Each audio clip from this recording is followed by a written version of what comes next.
ribuan tentara Amerika Serikat yang bertugas di wilayah konflik kembali ke Amerika Serikat. Kepulangan ini terjadi setelah Amerika Serikat menghentikan operasi Epic Fury.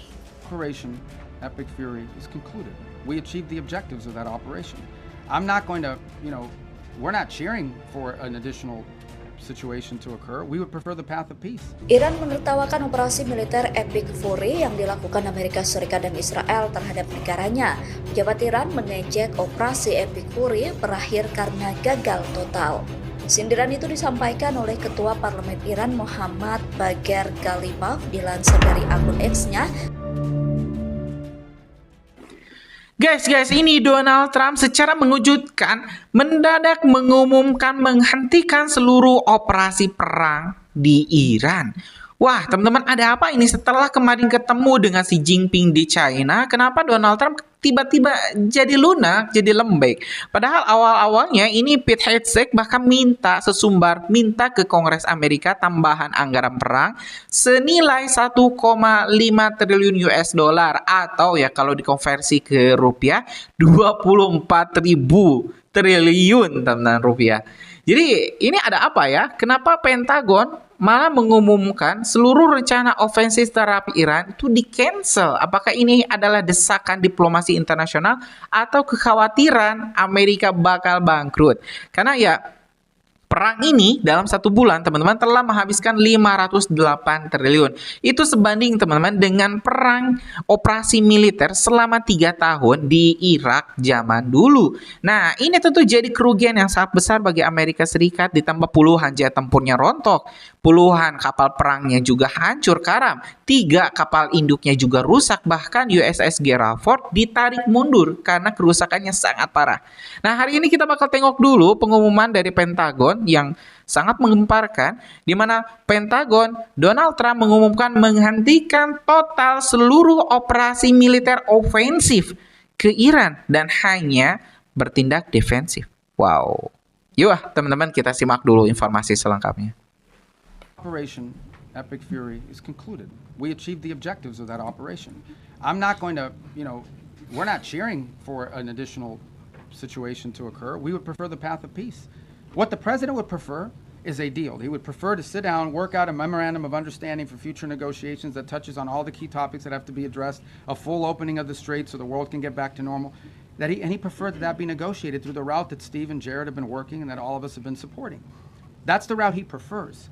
That is so far not the route that Iran has chosen. And so the result has been that the United States has to do something about the fact that we're the only nation on earth that can do anything to open up a lane within the Straits of Hormuz to get product and to rescue these people that are trapped in there. And that's what we're undergoing now. What that may lead to in the future is speculative. I'm not going to speculate about what it would take or what it would do. But look, the message to Iran, these guys are facing, they are facing real catastrophic destruction to their economy, generational destruction to their economy, generational destruction to the wealth of their country, imposed on themselves by the actions that they're taking. They should check themselves before they wreck themselves in the direction that they're going. Anda kembali di Breaking News pemirsa, ribuan tentara Amerika Serikat yang bertugas di wilayah konflik kembali ke Amerika Serikat. Kepulangan ini terjadi setelah Amerika Serikat menghentikan operasi Epic Fury.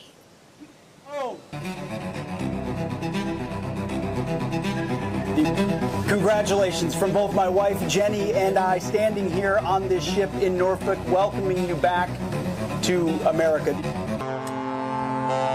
Suasana haru dan bahagia menyelimuti pelabuhan Norfolk saat kapal perang USS Winston A. Churchill merapat membawa pulang para prajurit Amerika Serikat.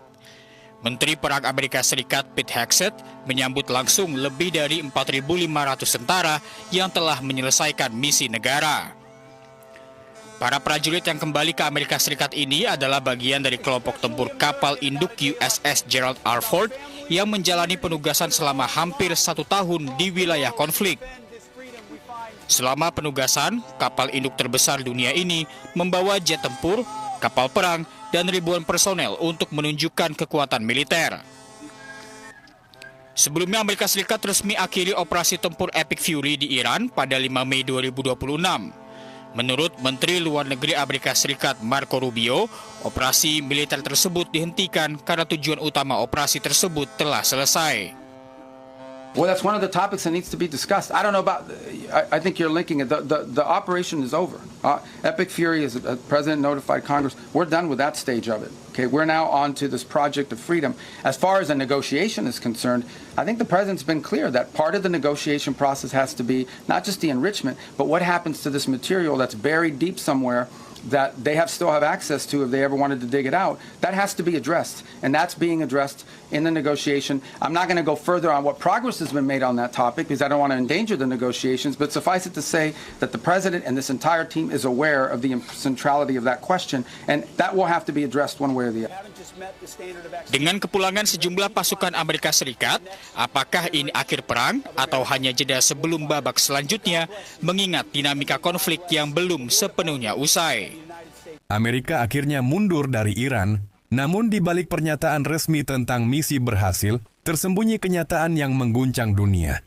Washington mulai menyadari satu hal yang paling mereka takutkan. Iran tidak bisa dihancurkan dengan mudah. Operasi Epic Fury dihentikan mendadak. Rudal terus menghujani, sanksi terus menekan, tetapi Iran tetap berdiri. Semakin lama perang berlangsung, semakin besar ancaman bagi ekonomi global. Harga minyak melonjak tajam, jalur perdagangan dunia nyaris lumpuh. Dan untuk pertama kalinya, Amerika mulai sadar. Jika perang ini diteruskan, justru ekonomi mereka sendiri yang bisa runtuh lebih dulu. Di dalam negeri, kemarahan rakyat mulai meledak. Gelombang protes muncul di berbagai kota.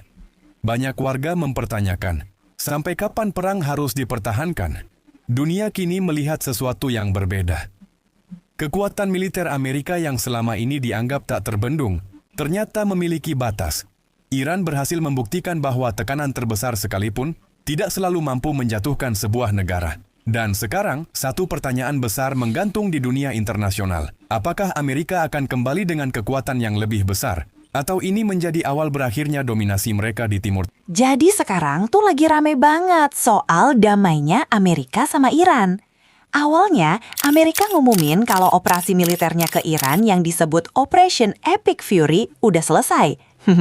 Mereka bilang targetnya udah tercapai dan sekarang lebih milih jalur damai dibanding lanjut perang besar. Nah, pas dunia mulai mikir, oh berarti udahan nih. Iran langsung jawab, siapa bilang? Wah, Presiden Iran bahkan bilang gak ada pihak manapun yang bisa maksa mereka menyerah. Jadi vibes-nya tuh kayak, Amerika, oke guys, misi selesai. Iran, lah emang kita kalah? Jadinya sekarang dua-duanya sama-sama ngomong seolah mereka menang. Trump bilang konflik mulai berakhir. Iran bilang tekanan Amerika gak bikin mereka takut. Dan netizen, bingung ini ending perang atau trailer season berikutnya. Yang lucu tuh gini, kalau dua orang habis berantem, terus dua-duanya pulang sambil bilang, gue menang. Berarti sebenarnya belum ada yang benar-benar selesai dong ya. Dan ini bukan drama kecil ya, karena kalau Amerika sama Iran lagi panas dikit aja, efeknya bisa kemana-mana. Harga minyak naik, ekonomi dunia goyang, internet langsung penuh teori konspirasi. Orang baru bangun tidur, kenapa bensin mahal? Padahal di Timur Tengah ada negara yang lagi adu ego level bos terakhir. Sekarang situasinya tuh lebih mirip lagi cool down. Belum tentu damai, cuma lagi berhenti bentar sambil lihat siapa yang mundur duluan. Dan sejauh ini, kayaknya nggak ada yang mau mundur. Jadi menurut kalian, ini perang udah selesai? Atau cuma lagi cool down sebelum update berikutnya? Follow Luang Konten untuk update berita lainnya. America's top diplomat says Operation Epic Fury is over. The US Secretary of State making the declaration amid the fragile ceasefire. Marco Rubio says America's combat in Iran is now over, that Operation Epic Fury has come to an end and the United States is now moving into a defensive position. The thing is, there is more than one party in this war, and Iran has warned we have not even begun yet. The priority here for Washington had been reopening the Strait of Hormuz. Donald Trump had dubbed it Project Freedom, but the US president today announced he would halt that mission to see if an agreement with Iran could be reached, leaving the strait once again in a deadlock. The two sides are now in the most fragile of ceasefires. Iran has attacked US forces more than 10 times now during the ceasefire, but today the chairman of the Joint Chiefs saying that those attacks are below the threshold for restarting combat, and the Secretary of State saying America won't strike first. This is not an offensive operation. This is a defensive operation. And what that means is very simple. There's no shooting unless we're shot at first.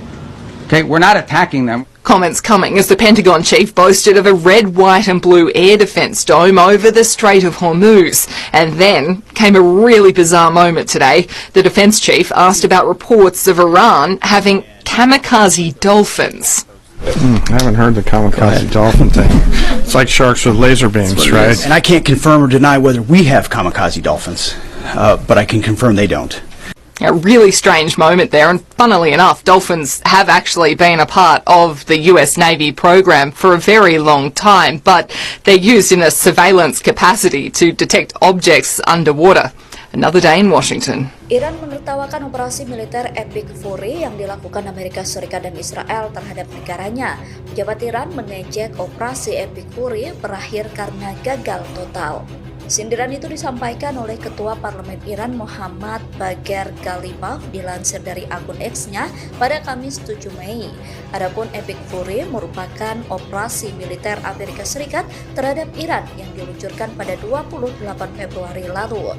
Misi Epic Fury itu menargetkan rudal ofensif Iran, Angkatan Laut Iran, serta infrastruktur lainnya. Tujuan akhir dari Epic Fury adalah memastikan Iran tidak memiliki senjata nuklir. Kementerian Luar Negeri Amerika Serikat sempat mengatakan bahwa operasi Epic Fury dilakukan atas permintaan dan untuk membela Israel, sekutu dekat Amerika Serikat. Operasi Epic Fury merupakan operasi militer Amerika Serikat terhadap Iran yang diluncurkan pada 28 Februari 2026.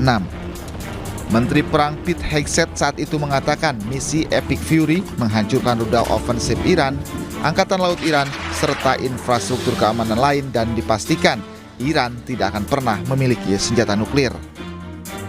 Pete Hegseth juga nyatakan operasi Epic Fury dilakukan atas permintaan dan untuk membela Israel selaku sekutu dekat Amerika Serikat. Ya guys, sudah kita simak ya pengumuman dari Pentagon, ini resmi. Jadi mereka sudah menghentikan operasi militer atau Epic Fury yang dilakukan kepada Iran.